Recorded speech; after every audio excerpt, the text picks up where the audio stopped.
খালি চোখে আমরা যা দেখি এটা প্রথম আকাশের মহাশূন্য, এর অনেক অনেক অনেক উপরে প্রথম আকাশ, এরপরে দ্বিতীয় আকাশের মহাশূন্যের স্তর শুরু, এরপরে দ্বিতীয় আকাশ, তারপরে তৃতীয় আকাশের মহাশূন্যের স্তর শুরু, তারপরে তৃতীয় আকাশ।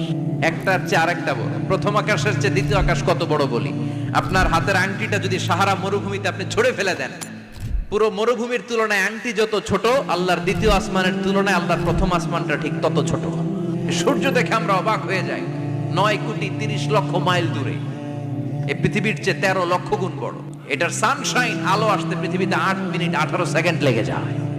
তার মানে সূর্যই বড় না, সূর্যের চেয়ে অনেক বড় তারা আছে। সূর্যের পরে পৃথিবীর সবচেয়ে কাছের যে তারা বা স্টার, ওটার নাম হচ্ছে প্রক্সিমা সেন্ট্রাই, এরপরে আলফা সেন্ট্রাই এ, আলফা সেন্ট্রাই বি, ইটা ক্যারিনা, ব্যাটেলজিউস, এরকম একটার পর একটা তারা।